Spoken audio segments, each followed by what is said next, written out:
is a step-sibling romance in this, which is not my cup of tea. But yeah, this book, aside from just cringy writing and a unlikable male love interest, there was one particular scene that did not sit right with me, and instead of describing it to you, I am just going to put up this screenshot of it and let you read it for yourself. And yeah, how anyone could read this paragraph and then proceed to rate this book 5 stars is beyond me. Okay, the next book that I did not enjoy, that is a highlight in the worst way for me, was a book called Lilac by B.B. Reed. This is a Kindle Unlimited Why Choose reverse harem romance, and this was my first reverse harem romance that I had ever read. If you're unfamiliar, a reverse harem is when one woman has a relationship with multiple men, like a polyamorous relationship. And going into this, I was very excited. It follows our main character, Braxton, and she ends up joining this band. The band initially consisted of 4 guys, but one of them passes away, unfortunately, and Braxton is hired to take his place.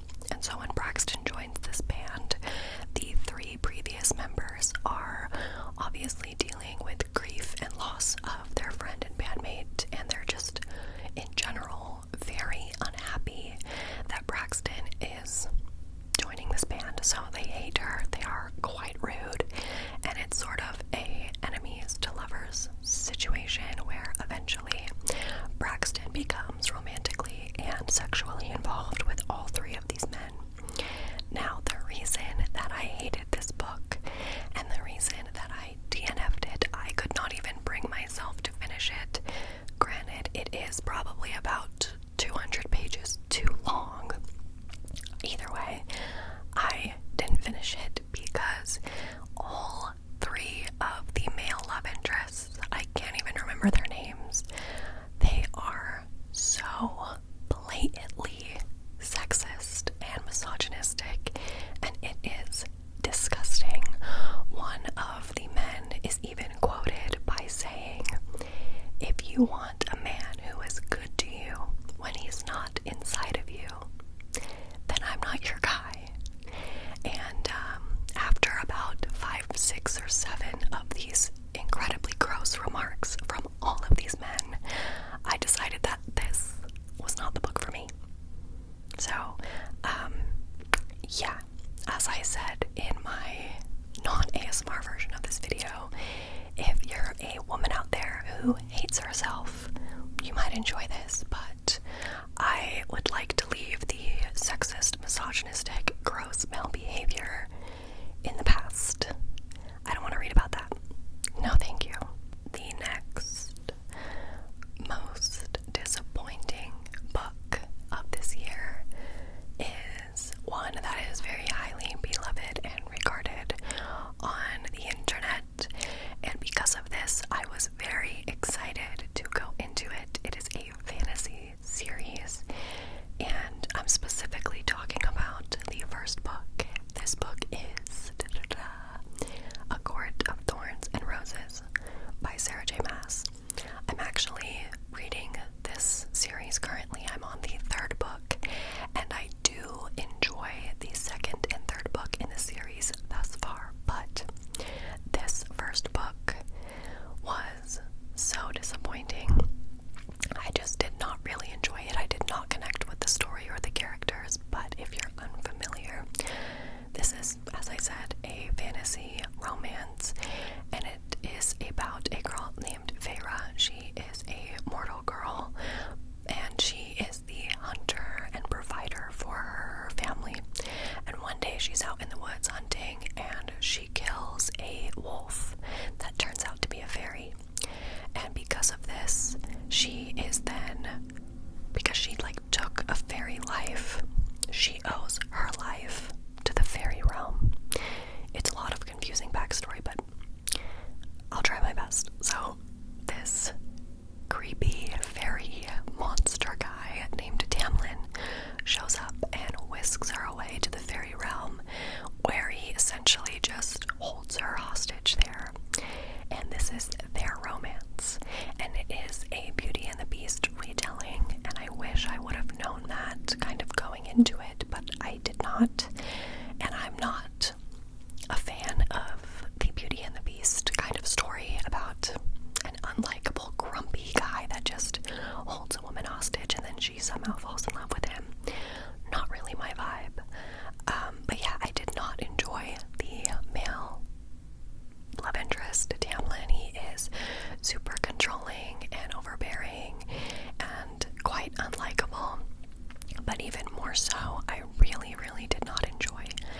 chunk is when basically the entire plot just jumps at you, and it's so fast paced, and that was kind of startling. And there is a part in this book where Farah has to solve a riddle, and the riddle is the most obvious riddle I think I've ever heard in my life. And for some reason, this is like the hardest thing for her. Like, I don't know, I can't think of one thing that I really enjoyed about this book.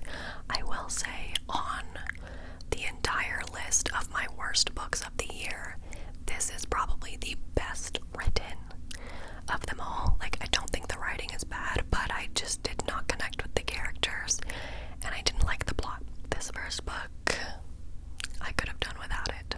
So, yeah.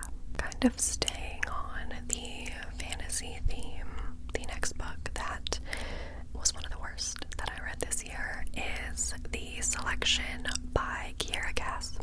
This is a YA fantasy dystopian series that's kind of like Hunger Games and The Bachelor had a baby.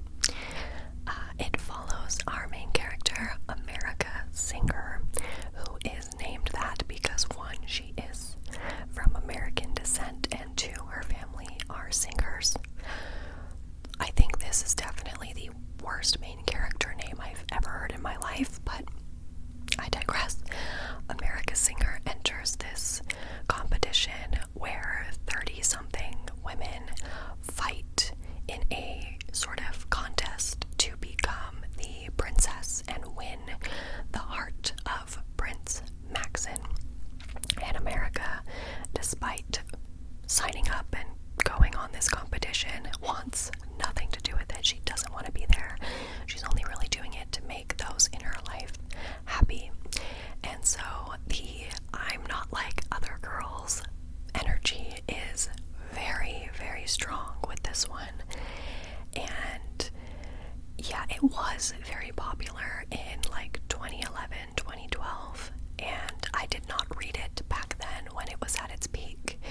And I feel like if I did, I probably would have enjoyed it a bit more than I did reading it now. But either way, I found this story to just be very poorly executed. This book was the epitome of, I'm going to tell you about all this cool shit that happened in paragraphs and paragraphs of explanation,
overall, throughout the book, yes, Hannah and Garrett do become romantically involved and they start to fall for each other, and once that happens, I will say Garrett does become a lot more kind and nice to Hannah, but overall he is just such a womanizer, a fuckboy.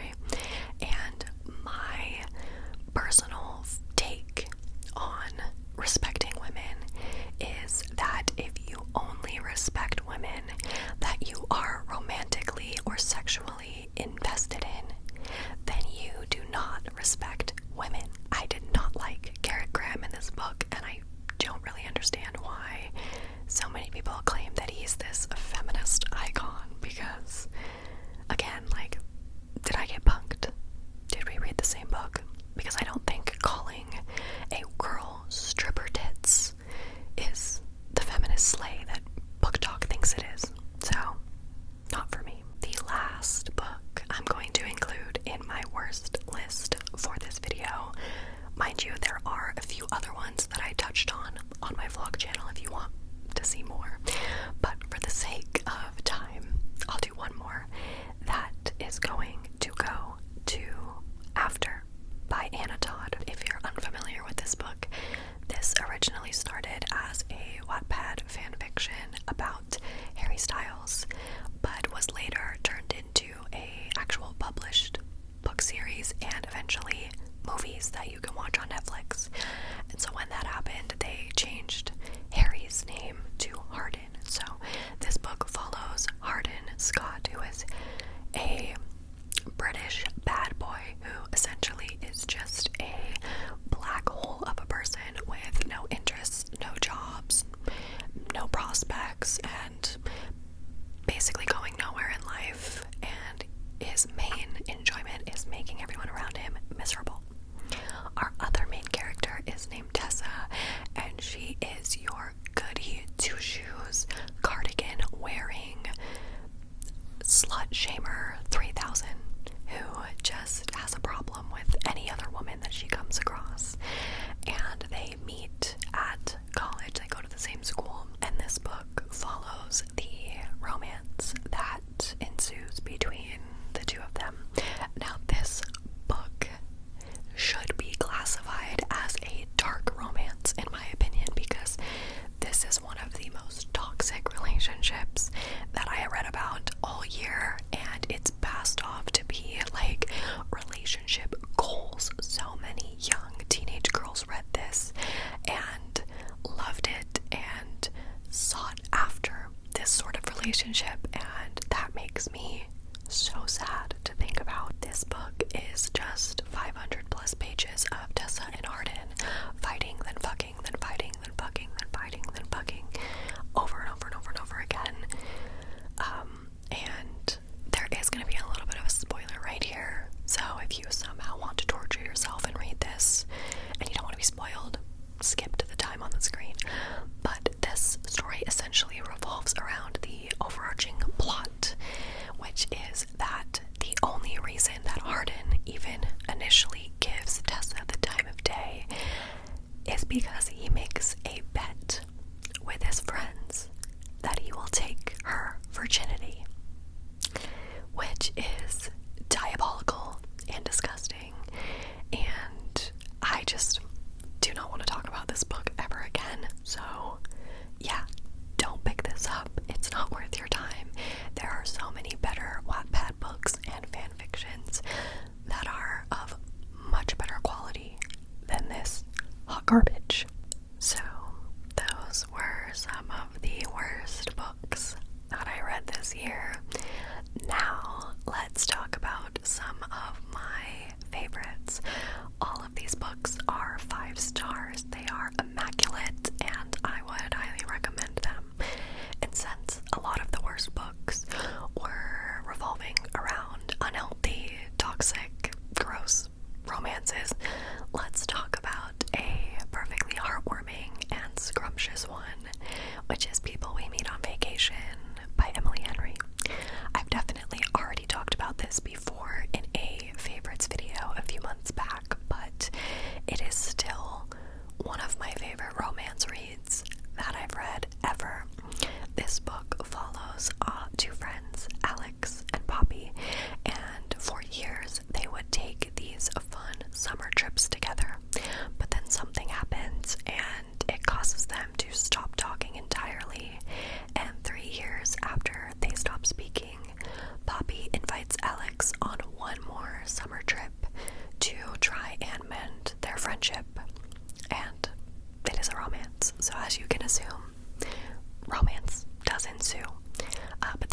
is dual timeline, so you are getting flashback chapters about previous summers that they spent together and kind of how their friendship initially formed. And then you're also getting present day chapters about their current summer trip where they're trying to mend their friendship. And this book is just so fun. I feel like this is the perfect example of a healthy and happy relationship. One of my favorite parts of this book is the way that Poppy and Alex love each other, not only for their benefits and their positive attributes, but the way that they love each other's flaws. That is soulmate potential right there. And this book was just fabulous. It also included so many tropes that I typically don't enjoy, such as dual timeline and friends to lovers, but Emily Henry did it brilliantly. And I feel like if an author can take a trope that you normally don't like and make you enjoy it, then that just shows how brilliant of a writer they are. So the next book that was one of my absolute favorites this year, another one I've already talked about. A lot of my favorites I definitely have mentioned before, so I'm sorry if it feels repetitive, but regardless, this is Normal People by Sally Rooney. This was one of the first books I read this year, and it is the book that truly got me back into reading. It was an instant 5-star. I think about this story and these characters so much. They feel real, like they feel like people I could call up and make plans with, because Sally Rooney writes some of the most realistic portrayals of teenagers and young adults that I've seen. This book is I would classify it as like a literary fiction. I know some people say that it's like a romance, but it feels different than your traditional romance to me. So I would say a literary fiction about our two main characters, Connell and Marianne. They both live in Ireland and go to the same high school, and this book follows both of them individually and together as they embark on a super on and off again tumultuous relationship that lasts years and years and years. And it's essentially just a case study about these two characters. So if you're not into character-driven stories, this is not for you. Sally Rooney's writing is also quite eclectic. She loves to add in social commentary throughout her stories, and she famously doesn't use quotation marks, but I loved everything about it. Everything that Sally Rooney writes, I tend to enjoy, and this is definitely my favorite that I've read from her thus far. I just loved these characters, and I loved this story, and it just felt like such a realistic portrayal of modern day fascination and obsession with people. Yeah, I don't know, it's really hard to explain this book without giving too much away, but it is basically just a lot of miscommunication and a lot of mutual pining, and it tugged on my heartstrings, and I'm always gonna be so grateful for this book. Next, I want to talk about my favorite nonfiction read of the year. I'm not the biggest nonfiction girly. I tend to gravitate more toward fiction stories, but I did read a few of them this year, and this one definitely takes the cake. I think that this book should be required reading for everyone. If you take one recommendation from this video, I would suggest this one, or the one that I'm saving for the end, because I am saving the best for last, in my opinion. But this is a memoir by Chanel Miller titled Know My Name. If you're unfamiliar with Chanel, she was the Jane Doe who was assaulted by Brock Turner on Stanford's campus, and this memoir kind of delves into that experience and her coping with it, as well as the 4-year trial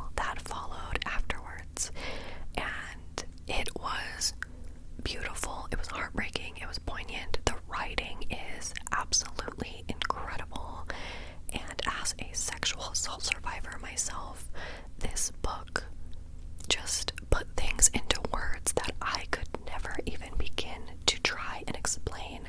I feel like it just gives such a raw and realistic perspective on what it's like to deal with being sexually assaulted as a woman in the 21st century. While it is one of my favorite books I read this year, it was definitely the hardest book that I read this year because it was so emotionally taxing. It takes you on a roller coaster. It made me laugh, it made me angry, it made me cry, it made me sick. It's just brilliant, and I highly, highly recommend this book. And I really hope Chanel writes more stuff because I would read her grocery lists at this point. If you watched my recent book haul, the last book haul I'm doing for 2022 that I posted, you would recognize this book. It is One True Loves by Taylor Jenkins Reid. I adored this book. This is a literary fiction slash romance about a woman named Emma who meets a guy named Jesse when she's in high school. They fall in love, they get married, they're high school sweethearts, happily ever after, right? Wrong. Because Jesse actually is involved in a helicopter crash and is never found and proclaimed dead. And Emma is then dealing with that grief and kind of starting her life over and trying to figure out where to go from here when she rekindles with another friend from high school named Sam, and they fall in love and get engaged happily ever after. No, wrong again, because during this engagement, Emma gets a call from Jesse where he's like, hey, turns out I'm alive and I'm coming home. And so this book follows Emma as she deals with this wild situation where she's kind of forced to decide, does she want to stay with her current fiance Sam or go back with her husband Jesse that she hasn't seen in 3 years. And it just touches on love and grief and loss, and it was beautiful. Oh my gosh, this book has some of the most gorgeous quotes about love and grief, and one of my favorite lines in this book comes at the end, and it says, I am who I am because I loved you once. And it's just beautiful. I really enjoyed the writing and just the overall story. I loved how the characters in this book weren't perfectly, black or white. They definitely were morally gray. Sometimes they made bad decisions and sometimes they made good ones, but I feel like when you are dealing with a situation as messy as this, and when you're dealing with grief, that is oftentimes very realistic. People aren't perfect, and this book just made me sob. It was so beautiful. The last books or set of books that I'm going to talk about is definitely my number one, my favorite reads of this entire year. They quickly became my favorite books of all time, and I'm just obsessed with this series. It is the Folk of the Air series by Holly Black. This is a YA fantasy that has 3 novels: The Cruel Prince, The Wicked King, and The Queen of Nothing. And oh my gosh, I love these books so much. This was the first full fantasy series that I ever read, and it completely changed my mind on the genre, and now I absolutely love diving into fantasy stories. This follows a girl named Jude Duarte. She is a mortal, but her parents are murdered, and she ends up growing up and being raised in the land of Elfheim, which is the fairy realm in this world. And in the fairy realm, they look down on humans and they view them as lesser than. So while Jude is going through school and growing up, she is constantly being bullied and picked on, name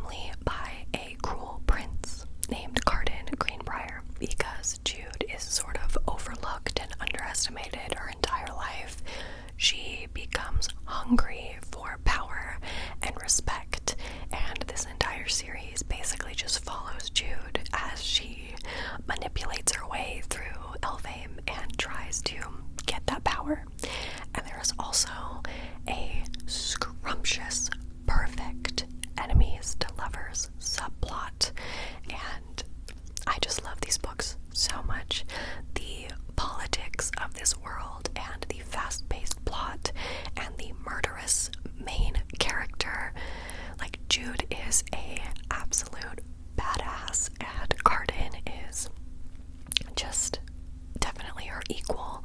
I love the way that they're both constantly at each other's throats, and I just love the side characters and the world and the manipulation and the plot twists. It is fabulous. It is definitely my highlight of the year. I'm actually going to be rereading this trilogy at the very end of the year into January, because there is another book coming out that is set in this world called The Stolen Heir, and it follows Jude's younger brother Oak. So it's not directly in this series, but it's like a companion kind of series that's starting, and I'm so excited. I already pre-ordered it. But yeah, I can't say enough good things about this series. Go read it if you have not read it yet. Go read it. I know it's highly loved on BookTube, so a lot of you probably are familiar, but I discovered it this year and it absolutely changed my life. Alright, that is everything. Those are a few of my favorite and least favorite books of the year. Again, I did talk about a few extras in my second channel videos, so if you want to hear more about the books that I read, make sure you check those out. But I hope that you enjoyed this video. Please let me know in the comments what